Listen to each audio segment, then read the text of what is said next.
절대 아침에 이거 드시지 마세요. 한국인 87%가 매일 먹는 음식이 당신의 혈관을 망가뜨리고 있습니다. 지금 느끼지 못하셨으면 다행입니다.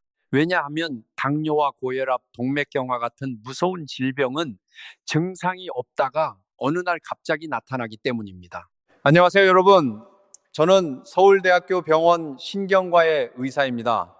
지난 20년간 뇌졸중으로 인한 장애자분들을 많이 봤습니다. 정말 가슴 아프게도 많은 분들이 미리 관리했으면 막을 수 있었던 병들입니다.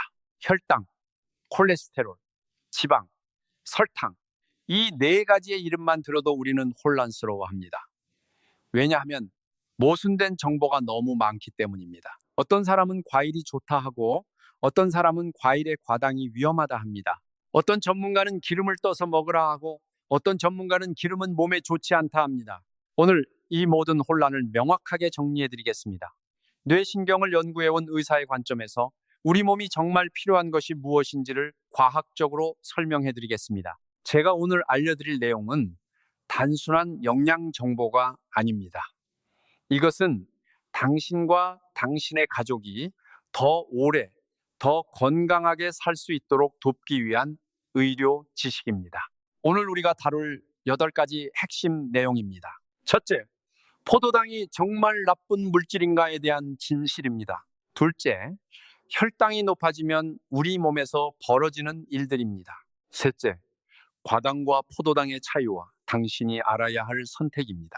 넷째, 설탕과 액상과당이 숨기고 있는 위험입니다. 다섯째, 지방에 대한 완전히 잘못된 오해를 풀어드리겠습니다. 여섯째, 오메가3가 왜 뇌를 위해 필수인가입니다. 일곱째, 콜레스테롤을 올바르게 이해하는 방법입니다. 여덟째, 모든 검사와 약보다 중요한 생활 습관의 진실입니다. 이 내용들을 알고 나면 당신은 더 이상 건강 정보에 흔들리지 않을 것입니다. 왜냐하면 과학적인 이해는 모든 혼란을 걷어내기 때문입니다. 지금부터 약 60분간 저와 함께 우리 몸의 신비를 풀어보시겠습니까? 여러분은 혹시 포도당을 악의 근원처럼 생각하고 계시나요? 놀랍게도 포도당이 없으면 우리는 즉시 죽습니다. 정말 놀랍죠? 포도당은 우리 몸에서 가장 필수적인 물질입니다. 특히 뇌가 그렇습니다. 뇌는 어떤 기관인가요? 뇌는 포도당과 산소 2가지만으로 생존합니다. 다른 장기들은 다양한 에너지원을 쓸 수 있지만 뇌는 오직 포도당만을 원합니다. 포도당이 없으면 저혈당이 되고 저혈당이 지속되면 뇌가 손상됩니다. 결국 사망에 이를 수 있습니다. 저는 다이어트를 하겠습니다. 밥을 먹지 않겠습니다. 이렇게 하시는 분들이 많은데요. 상상해 보세요. 다음날 당신은 죽을 정도로 고통스러울 겁니다. 그게 뇌가 보내는 SOS 신호입니다. 뇌가 간절히 포도당을 달라고 외치는 것입니다. 그럼 우리 몸은 어떻게 대처할까요? 간이 저장해둔 글리코겐을 꺼냅니다. 하지만 그것도 금방 떨어집니다. 그 다음은요, 여러분의 근육을 녹입니다. 당신 생성이라는 과정입니다. 뇌를 살리기 위해서 자신의 근육을 희생하는 거예요. 포도당 수치가 얼마나 되어야 정상일까요? 일반인들은 공복 혈당이 60에서 90 사이입니다. 이것이 정상입니다. 뭔가 너무 많다고 느껴지시나요? 아닙니다. 이 정도는 우리 뇌가 최적으로 작동하는 수준입니다. 그런데 당뇨가 있는 사람들은요, 130을 넘어갑니다. 포도당이 많으니 뇌가 좋겠네요. 여러분은 그렇게 생각하실 수도 있습니다. 뇌 입장에서는 일시적으로 좋을 수도 있습니다. 하지만 문제가 있습니다. 미니 요약, 머듈릴, 포도당은 우리 몸에 없으면 안 되는 필수 물질입니다. 뇌의 주요 에너지원입니다. 포도당이 너무 낮아도 너무 높아도 문제가 생깁니다. 이것이 오늘의 첫 번째 핵심입니다. 당뇨가 되면 혈당이 높아집니다. 이때 우리 몸에서는 매우 복잡한 생화학 반응이 일어납니다. 태력에 떠다니는 높은 포도당이 혈색소에 붙습니다. 이것을 당화혈색소라고 부릅니다. 이건 빙산 일각입니다. 포도당은 혈색소뿐만 아니라 다른 많은 단백질과 펩타이드에 붙습니다. 이렇게 붙으면 어떻게 될까요? 그들은 당화 최종 산물로 변합니다. 영어로는 AGE라고 합니다. 이 AGE들은 우리 몸에서 매우 중요한 역할을 합니다. 무엇인가요? 염증의 매개체가 됩니다. 염증이라니 그게 뭐가 그렇게 나쁜데요? 여러분, 염증을 생각해 보세요. 염증은 우리 몸이 세균이나 바이러스로부터 자신을 보호하는 방어 메커니즘입니다. 이것 자체는 필요한 것입니다. 하지만 문제는 과도한 염증입니다. 과도한 염증이 되면 정상세포까지 파괴됩니다. 마치 삼풍백화점 붕괴 같은 거예요. 축건설 회사가 과실로 인해 구조를 잘못했듯이 염증이 제 역할을 초과하면 우리 몸의 정상세포까지 망가뜨립니다. 이 과도한 염증의 가장 대표적인 결과가 무엇인가요? 동맥경화증입니다. 정말 중요한 이 질병은 명백하게 만성염증입니다. 당뇨가 있는 사람들에게는 이 염증이 더 심합니다. 혈당이 높아질수록 더 많은 AGE가 만들어지고 더 많은 염증이 발생합니다. 결과적으로 당뇨 환자들의 혈관은 빠른 속도로 노화합니다. 우론적 모든 혈관입니다. 눈의 혈관, 신장의 혈관, 심장의 혈관. 그럼 당뇨가 왜 그렇게 위험한데요? 여기 있습니다. 눈이 멀 수 있습니다. 신장이 망가져서 투석을 해야 할 수 있습니다. 심장이 나빠져서 심근경색이 올 수 있습니다. 뇌가 손상되어 뇌졸중이 올 수 있습니다. 이것들이 모두 당뇨의 합병증입니다. 당뇨 환자라면 반드시 동맥경화 검사를 받으셔야 합니다. 통목 경동맥 초음파를 통해서 말입니다. 미니 요약 머줄 2. 높은 혈당은 지속적인 염증을 만듭니다. 이 염증은 모든 혈관을 손상시킵니다. 결국 심각한 합병증으로 이어집니다. 이것이 당뇨가 무서운 이유입니다. 일반인들이 자주 묻는 질문입니다.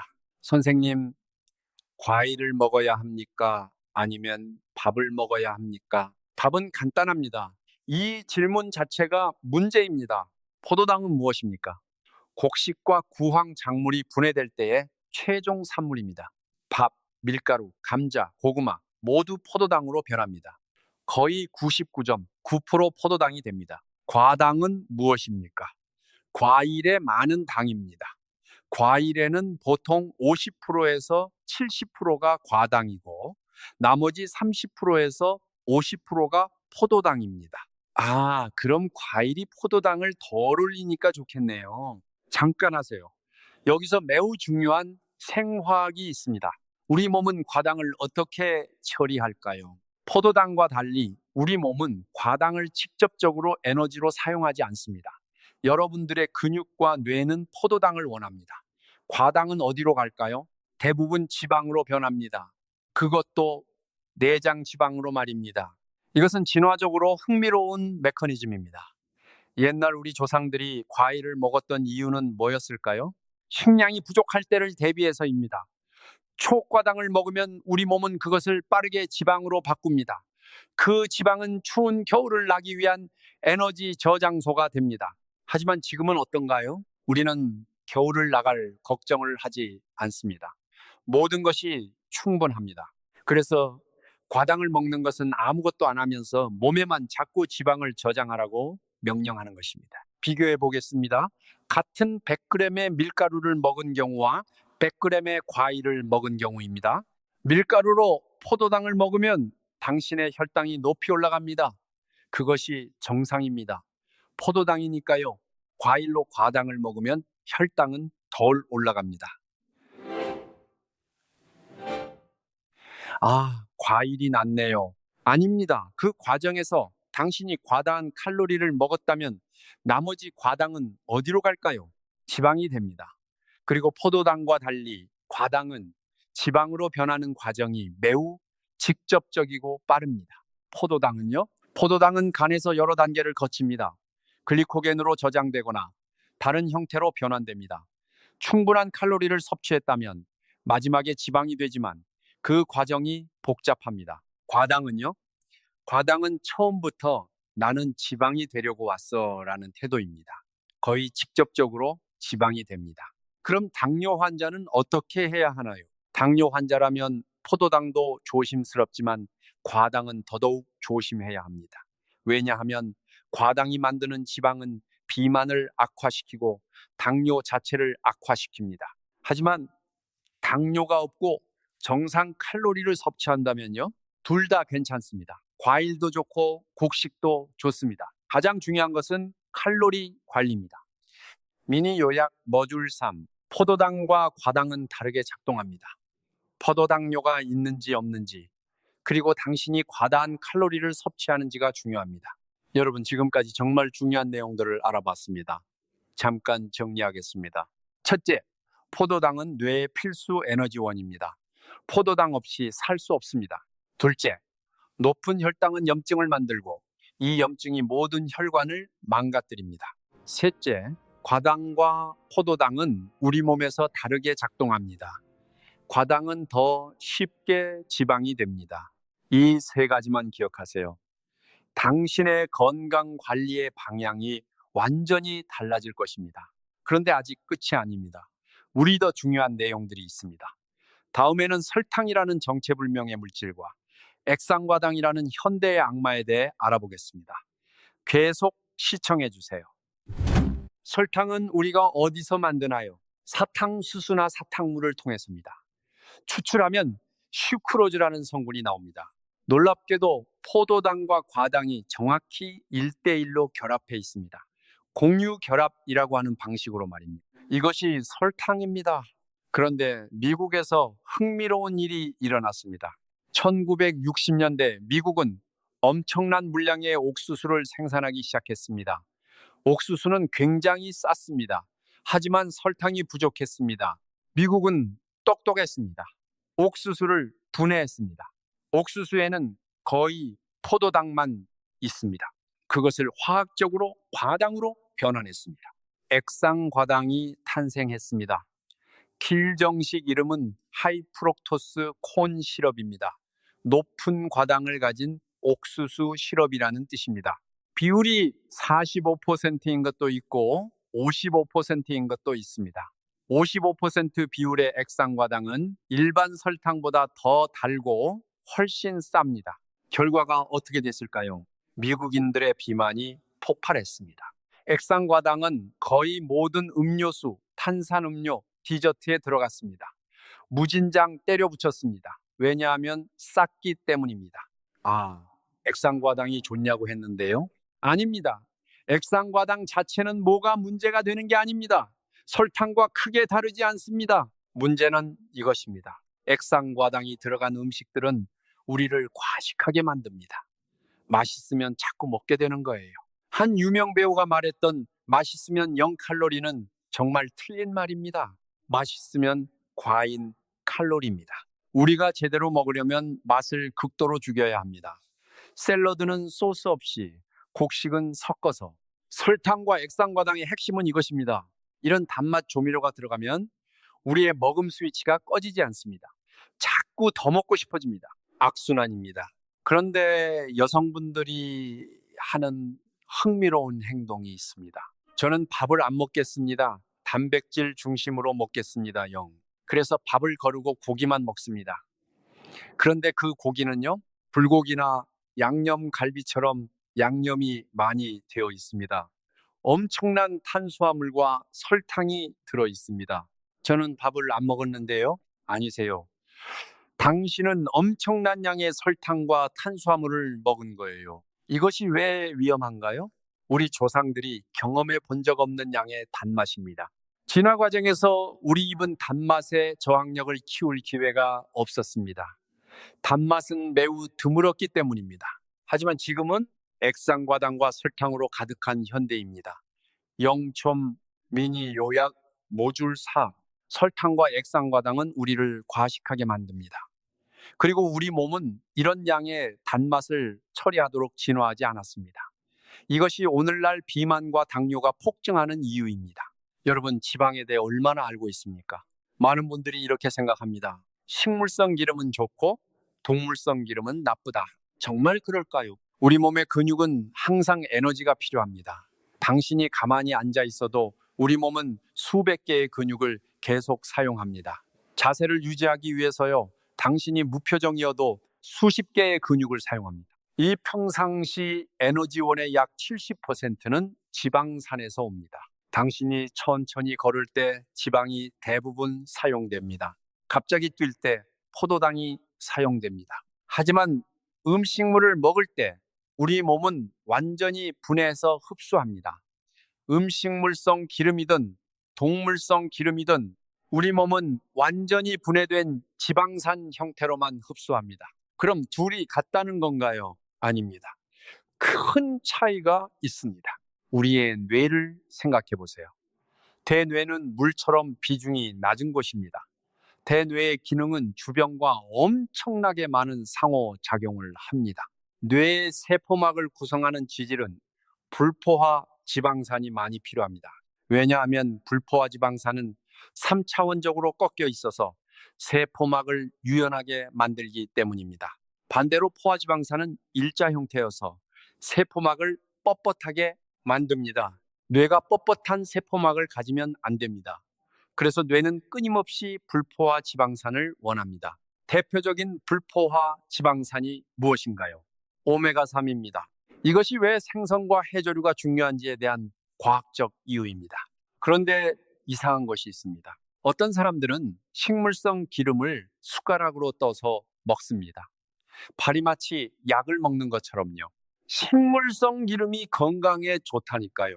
정말 나쁜 습관입니다. 기름은 음식에 포함된 소량으로 충분합니다. 우리 몸은 순수한 기름만 들어오는 상태를 싫어합니다. 기름과 함께 다른 영양소가 들어올 때 효과적으로 흡수됩니다. 더 중요한 것은 이것입니다. 우리 몸의 60% 이상은 포화지방으로 되어 있습니다. 포화지방도 많이 먹어야 한다는 건가요? 정확히 말하면 균형입니다. 포화지방과 불포화지방의 적절한 비율이 세포 기능을 최적화합니다. 육지동물들은 포화지방이 많습니다. 왜냐하면 뻣뻣한 몸을 유지해야 중력을 이기고 움직일 수 있기 때문입니다. 반대로 물속 생물들은 불포화 지방이 많습니다. 왜냐하면 유연해야 물속에서 자유롭게 움직일 수 있기 때문입니다. 이것이 자연의 설계입니다. 그래서 올리브유가 정말 좋은가요? 실제로 올리브유는 오메가3는 낮지만 오메가6도 낮습니다. 불포화 지방의 비율은 높지만 특별히 뛰어나지는 않습니다. 마케팅만 뛰어날 뿐입니다. 미니 요약 머듈로 지방은 우리 몸의 필수 성분입니다. 영포화 지방도 불포화 지방도 균형 있게 필요합니다. 영포화장 중요한 것은 오메가3 같은 뇌 건강 지방입니다. 오메가3는 우리 몸이 스스로 만들 수 없습니다. 그래서 왜 필수 영양소라고 부를까요? 왜냐하면 우리가 반드시 음식에서 얻어야 하기 때문입니다. 그런데 이것이 엄청나게 중요하다는 의미일까요? 중요합니다. 영하지만 방식이 잘못되어 있습니다. 사람들은 오메가3을 콜레스테롤을 내리는 약처럼 생각합니다. 오메가3 먹으니까 LDL이 떨어졌어요. 이것은 완전히 다른 메커니즘입니다. 오메가3의 핵심 기능은 무엇인가요? 뇌 신경 기능입니다. 영신경 세포들이 최적으로 작동하도록 돕는 것입니다. 부수적으로 콜레스테롤을 약간 낮출 수 있고 약간 염증을 줄일 수 있습니다. 하지만 혈관 건강 때문에 오메가3을 먹는 것은 과학적으로 입증된 바가 없습니다. 뇌를 위해서 먹어야 합니다. 흥미로운 사실이 있습니다. 서양인들은 생선과 해조류를 싫어합니다. 그래서 서양 과학자들이 오메가3가 부족하다는 연구 결과를 얻었습니다. 하지만 한국인들은 어떤가요? 회를 먹고 미역국을 먹고 생선을 자주 먹습니다. 결과적으로 한국인들은 세계에서 가장 많은 오메가3를 섭취하는 민족입니다. 그럼 오메가3 영양제를 먹어야 합니까? 여러분은 이미 충분히 먹고 있습니다. 목꿀이 정말 걱정이 되신다면 생선을 조금 더 먹으면 됩니다. 목꿀이 그러나 한 가지 주의할 점이 있습니다. 오메가6도 있습니다. 오메가6는 우리 몸에서 염증 전달 물질로 작용합니다. 오메가6가 많으면 만성염증이 증가합니다. 0. 그럼 오메가6는 피해야 하나요? 모든 것은 균형입니다. 지나친 편식만 피하면 됩니다. 0. 실제로 우리나라 사람들이 건강한 이유 중 하나는 바로 이 오메가3의 충분한 섭취 때문입니다. 0. 미니 요약 모듈 6. 오메가3는 뇌 건강의 핵심입니다. 0. 한국인들은 이미 충분히 섭취하고 있습니다. 0 추가로 영양제까지 먹을 필요는 없습니다. 콜레스테롤. 이 단어만 들어도 사람들은 겁을 냅니다. 콜레스테롤이 높다니요? 저 죽는 건가요? 아닙니다. 첫째, 콜레스테롤은 우리 몸의 필수 물질입니다. 0. 우리의 모든 세포막은 콜레스테롤로 만들어집니다. 우리의 중요한 호르몬들도 콜레스테롤로 만들어집니다. 0. 둘째, 콜레스테롤의 80%는 우리 간이 만듭니다. 0. 먹는 콜레스테롤은 20%일 뿐입니다. 그럼 콜레스테롤이 높은 이유는요? 이것이 비극적인 부분입니다. 0. 우리 간은 포도당을 받으면 그것을 콜레스테롤로 만들어버립니다. 당신이 탄수화물을 많이 먹으면 당신의 간은 열심히 콜레스테롤을 만듭니다. 0. 고기를 먹어서가 아닙니다. 0. 탄수화물을 먹어서입니다. 0. 밥빵, 면을 많이 먹으면 포도당이 간으로 가고 간은 콜레스테롤을 만듭니다. 0. 그럼 콜레스테롤을 낮추려면 고기를 줄이는 게 아니라 탄수화물을 줄이셔야 합니다. 하지만 여기서 중요한 구분이 있습니다. 0. LDL 콜레스테롤과 HDL 콜레스테롤입니다. LDL은 무엇인가요? LDL은 우리 간이 만든 콜레스테롤을 우리 몸 곳곳에 배달해주는 택배 상자입니다. 0. 이 LDL 콜레스테롤이 높으면 혈관벽의 틈에 박혀서 쌓입니다. 0종. 그리고 산화됩니다. 0. 이것이 동맥경화입니다. 0. 그래서 LDL은 정말 조심해야 합니다. 160을 넘으면 어떻게 되나요? 일반인이라면 고혈압을 신경 써야 합니다. 0. 100은요? 다른 위험 요인이 없다면 괜찮습니다. 0. 하지만 이미 동맥경화가 있거나 뇌졸중을 경험했다면 70 이하로 떨어뜨려야 합니다. 0. 이제 HDL은 어떤가요? HDL은 우리 간이 혈액에 떠다니는 콜레스테롤을 해소하는 수거차입니다. 높다는 것은 회수해야 할 콜레스테롤이 많다는 뜻입니다. 0. 그럼 HDL이 높으면 좋다는 뜻이겠네요. 절대 아닙니다. 0. 회수할 것이 많다는 것은 떠다니는 쓰레기가 많다는 뜻입니다. 이것을 좋은 콜레스테롤이라고 부르는 것은 과학적으로 매우 부정확합니다. 당신의 검사지를 받으면 총 콜레스테롤, LDL, HDL, 중성지방이 나옵니다. 0. 과학적으로는 LDL만 보시면 됩니다. 150 이상이면 당신은 고지혈증입니다. 0. 다른 병을 가지고 있다면 100 이상이면 고지혈증입니다. 0. 총 콜레스테롤을 보는 것은 시대에 뒤떨어진 것입니다. 0. 왜냐하면 총 콜레스테롤은 좋은 것과 나쁜 것을 섞어 놓은 것이기 때문입니다. 포기 전달을 하는 것과 수거를 하는 것을 함께 계산하는 것입니다. 물론 의미가 없습니다. 0. 미니 요약 모듈 7. 콜레스테롤은 우리 몸의 필수입니다. 중요한 것은 LDL 수치입니다. 높은 LDL은 동맥경화를 만듭니다. 지금까지 우리는 매우 복잡한 생화학을 배웠습니다. 포도당, 과당, 설탕, 지방, 오메가3, 콜레스테롤, 이것들이 우리 몸에서 어떻게 작동하는지 이해했습니다. 0. 하지만 여기서 정말 중요한 질문이 있습니다. 0. 그래서 뭘 먹어야 합니까?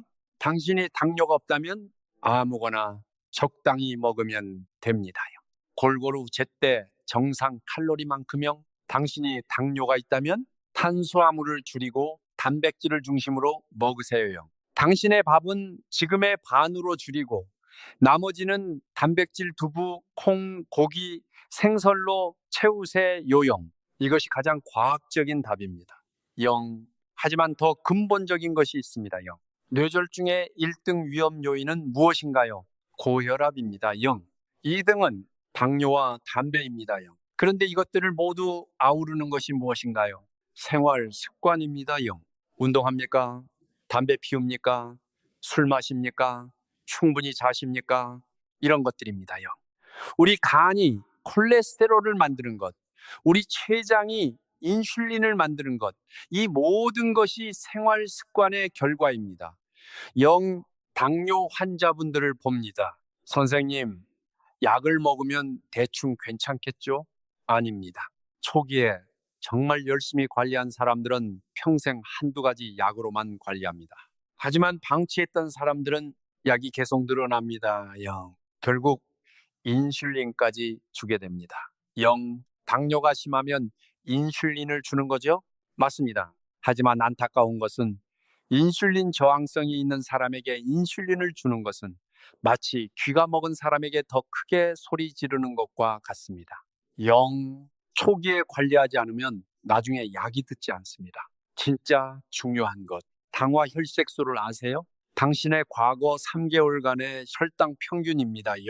이것이 높아지고 있다면 당신의 생활 습관이 나쁜 것입니다. 당신이 할 일은 열심히 운동하기 적당히 먹기 충분히 자기 담배 끊기 이것입니다. 약보다 중요합니다. 의사의 말을 듣는 것도 중요하지만 정말 중요한 것은 당신이 스스로를 위해 얼마나 노력하는가입니다. 많은 당뇨 환자분들이 선생님, 약을 하나 더 먹으면 괜찮겠죠? 이렇게 물으십니다. 아니세요. 당신이 밥과 면을 줄이지 않으면 약은 절대 듣지 않습니다. 당신이 운동을 하지 않으면 약은 절대 듣지 않습니다. 약은 당신의 노력을 보조하는 것입니다. 주도가 아닙니다. 청보조입니다. 미니 요약 모듈 8. 생활 습관이 모든 질병의 근본입니다. 당신의 간, 당신의 췌장, 당신의 혈관은 당신의 생활 습관의 거울입니다. 여러분 긴 시간 함께 해주셔서 감사합니다. 지금까지 우리가 배운 내용을 정리하겠습니다. 첫째, 포도당은 우리 뇌의 필수 물질입니다. 팔 전혀 나쁜 것이 아닙니다. 둘째, 혈당이 높으면 염증이 생기고 이것이 모든 혈관을 손상시킵니다. 셋째, 과당은 포도당보다 더 쉽게 지방이 됩니다. 영당뇨가 있거나 비만하다면 조심하세요. 넷째, 설탕과 액상과당은 우리를 과식하게 만듭니다. 우리를 진화적으로 우리가 대처하지 못하는 양입니다. 다섯째, 지방은 우리 몸의 필수이지만 균형이 중요합니다. 춘포화 지방과 불포화 지방의 균형입니다. 여섯째, 오메가3는 뇌 신경 기능을 위해 중요합니다. 한국인은 이미 충분히 섭취합니다. 일곱째, LDL 콜레스테롤이 진짜 적입니다. 당신의 혈관 건강을 위해서 여덟째, 생활 습관입니다. 이 8가지가 모든 질병 예방의 핵심입니다. 무엇을 먹을까 보다 얼마나 먹을까, 그리고 어떻게 생활할까가 훨씬 더 중요합니다. 여러분, 지금까지의 내용이 도움이 되셨기를 바랍니다. 혹시 당신이 이 영상을 보기 전까지는 다혈당이 높아도 괜찮다고 생각했다면 지금은 그렇게 생각하지 않으실 것입니다. 혹시 당신이 기름은 피해야 한다고 생각했다면 지금은 적절한 기름은 뇌를 위해 필요하다고 생각하실 것입니다. 혹시 당신이 약을 먹으면 괜찮을 것이라고 생각했다면 지금은 생활 습관이 가장 중요하다고 생각하실 것입니다. 이 생각의 변화가 당신과 당신의 가족의 건강을 완전히 바꿀 것입니다. 당신의 부모님에게, 당신의 자녀에게 이 내용을 전해주세요. 왜냐하면 건강은 개인의 문제가 아니라 가족의 문제이기 때문입니다. 혼자 건강하면 뭐합니까? 당신의 아버지가 뇌졸중으로 쓰러지고 당신의 어머니가 당뇨로 고생하면 당신은 그것의 짐을 지게 됩니다. 지금 이 순간 당신의 가족을 위해요, 당신의 부모님을 위해요, 올바른 정보를 전해주세요. 이 영상이 도움되었다면 좋아요와 구독으로 응원해주세요. 우리 지식한상 가족과 함께 더 많은 건강한 사람들을 만들어가고 싶습니다. 감사합니다. 늘 건강하시길 기도합니다. 우리 다음에 또 만나요. 건강한 하루 되세요.